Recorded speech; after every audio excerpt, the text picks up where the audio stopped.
햇볕이 쏟아지는 어느 주말 아침, 여기는 서울숲역입니다. 예쁘죠? 왜요? 얘 별명이 여신이에요. 왜 여신이죠? 예뻐서요. 본인이 이쁘다고 자부하시나요? 네. 어느 점이 아름답다고 생각하십니까? 다. 이번에는 초록천사 친구들이 서울시의 명품 수돗물 아리수를 체험하기 위해 이곳에 모였는데요.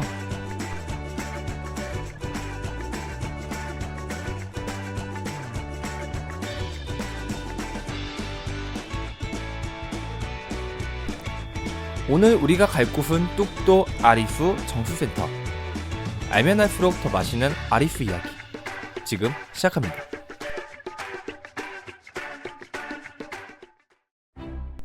먼저 우리는 화면을 통해 정화구조가 왜 필요한지 이론 교육을 통해 배워갔는데요. 아니 근데 시작한 지 얼마 되지 않아 집중력이 떨어진 친구들은 벌써 스마트폰 세계로 빠져들게 됩니다. 만든 깨끗한 물을 먹을 수 있게 됐어. 이 물을 뭐라고 부르는지 아니? 바로바로 수돗물이야. 사람들은 깨끗한 물을 먹을 수 있게 되었지만 건물이 깨끗해지지는 않았어. 지금 뭐예요?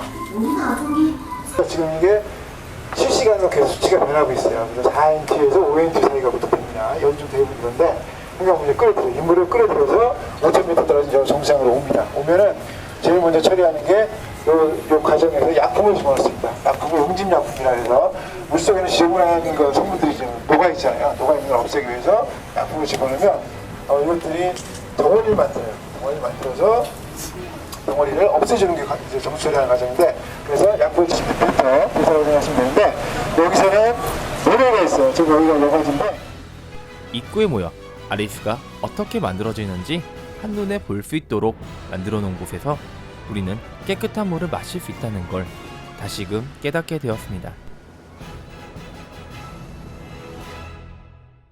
서울시 수돗물은 고종황제의 명에 의해 1908년 뚝섬 정수장에 생겨난 것으로 시작으로 지금의 정수장이 생겨나게 되었습니다. 자, 그렇다면 정화 작업이 어떻게 이루어지는지 볼까요? 체계적으로 전산 시스템으로 운영되고 있는 수질 관리는 현재 시판 중인 먹는 물과 비교해도 비슷하거나 오히려 수돗물인 아리수가 더욱 품질이 좋은 결과를 내놓기도 했는데요. 이는 체계적인 시스템과 아낌없는 투자가 있었기 때문이라고 하더군요. 서울 시민들이 마음 놓고 먹을 수 있는 물, 그곳에서는 이곳 아리수가 있었습니다. 수질 정화 구조는 전반적으로 깊이 5m가 되는 꽤 깊은 곳으로 초록천사 친구들도 매우 깊은 물속을 보고 조심조심 걸으며 그곳을 빠져나올 수 있었습니다. 이윽고 우리가 간 곳은 문학관인데요. 물을 어떻게 아껴야 되는지 선생님의 말씀을 들으며 참여할 수 있었습니다. 몇 살이에요? 12살이요? 키? 키 몰라요? 네? 34? 체중? 33? 34? 자, 여기 손 올리세요. 이런 수분 측정해보면 내 몸에 얼마나 적정한 수분량이 있는지 확인할 수 있고요. 네, 좀 스캔을 하고 있죠. 자, 지금 63% 나왔어요. 친구 나이 몇 살이었죠? 12살이죠. 10살에서 16살 차이에는 60% 정도의 물이 있으면 적정 수분량이라고 하기 때문에 이 친구는 물을 아주 잘 마시고 있는 거예요. 63% 정도 있으면.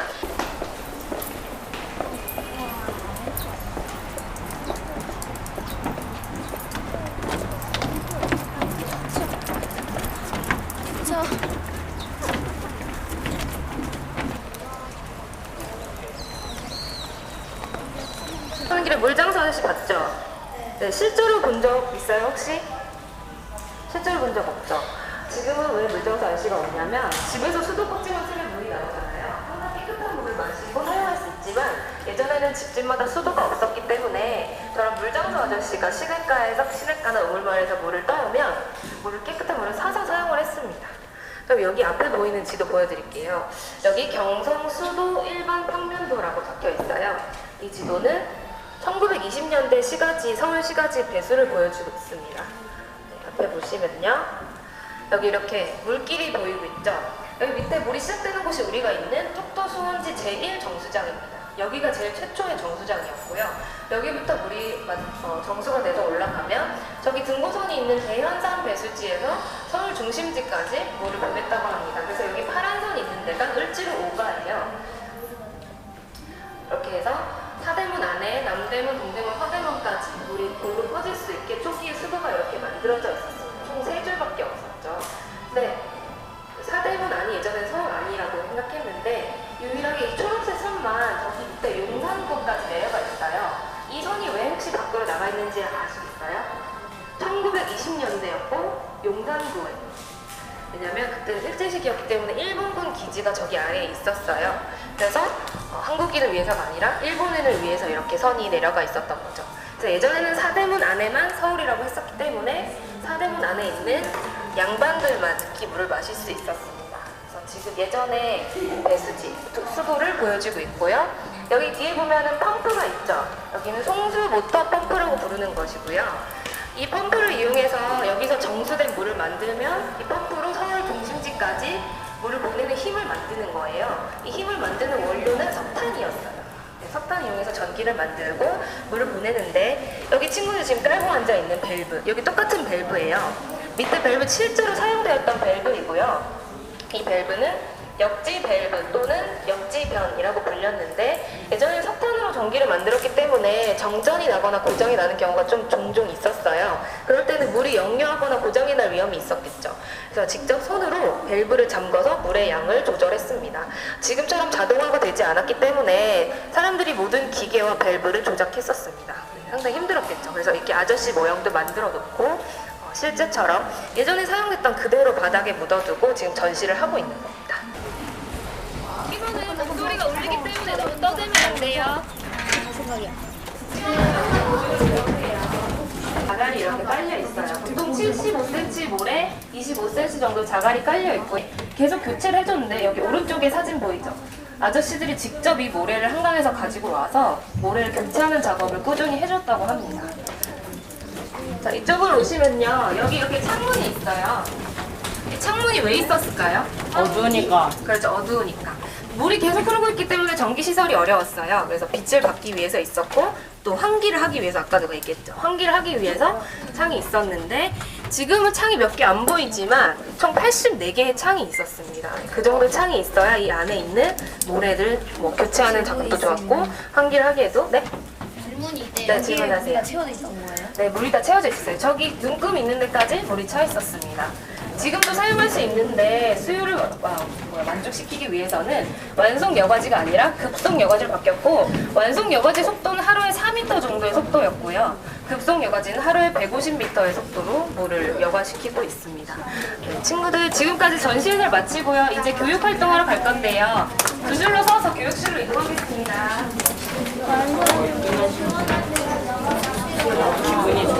머리 조심해.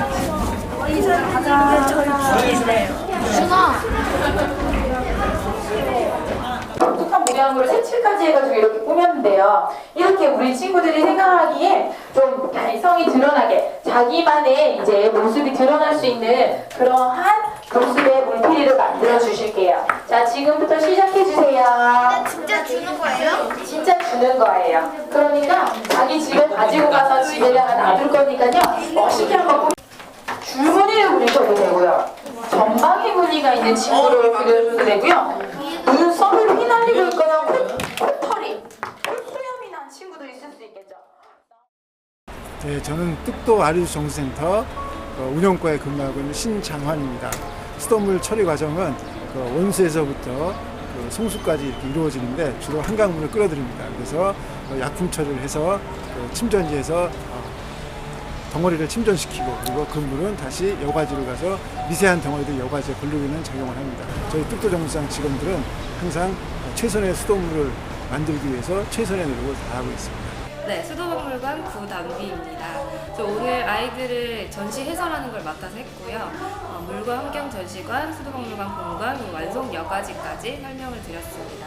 여기서 이제 물과 환경, 사람의 관계에 대해서 먼저 설명을 하고 예전에 이곳에서 수도가 어떻게 만들어졌는지 역사에 대해서 말씀드렸고요. 문화재를 보면서 직접 체험할 수 있게 도와주었습니다. 안녕하세요. 저는 수도박물관 해설사 김연주라고 합니다. 오늘 한 수업은 물필이 수업이었는데요. 이 물필이 수업을 이용해서 이제 아이들이 물을 가지고 어떻게 사용을 하고 그러한 체험을 통해서 재미있게 놀 수 있는지에 대해서도 알아볼 수 있었고요. 그 물필이 수업 중에서 이제 창의적인 부분들에 대해서도 조금 더 알 수 있는 수업을 가졌다고 하시면 되십니다. 아이들의 어떤 참여 형태는 괜찮았나요? 네, 좀 조용하고 되게 집중하는 분위기였고요. 나이대가 섞여 있는데도 불구하고 되게 집중도도 높고 이제 참여도도 높았다고 생각합니다. 첫날 장난스러운 모습과는 달리 각 교육마다 진지하게 받아들이고 이해하는 모습이 놀라울 정도로 대단했습니다. 한 사람에서 시작되는 하나의 생각이 앞으로 이 친구들이 성장하면서 환경에 대한 인식의 변화 또한 크게 가져오리라 저는 믿습니다. 초록천사 에코리더 스쿨 다음 회를 기대해주세요.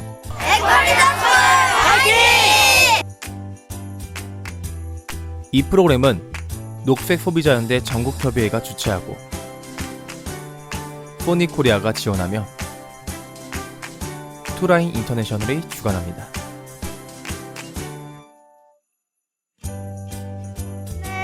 아리스 정수장을 방문하고 나서 정말 물이 어떻게 깨끗하게 되는 과정을 알게 되었고 아리스 물을 안심하고 먹을 수 있게 되었어요. 영무야 오늘 어땠어요? 아리수가 수돗물이어서 잘 안 마셨는데 아리수가 여러 것을 거쳐서 깨끗하게 나오는 걸 알게 되어 좋았어요. 처음에는 아리수에 대해서 그냥 물이구나 하고 먹었는데 이제는 아리수의 소중함을 더 자세히 알고 더 먹을 수 있을 것 같아요. 오늘 아리수 체험 갔다가 물필이 체험도 하고 그래서 되게 즐거웠고 다음에 한 번 더 와서 못 해본 체험 더 많이 해봐야 될 것 같아요. 자, 수민 학생 오늘 어땠어요? 저번에 한 번 왔었던 아리수 정신센터를 한 번 더 와서 즐거웠고 또 전에는 잘 안 먹었던 아리수를 이제는 믿고 마셔도 될 것 같다고 생각했어요.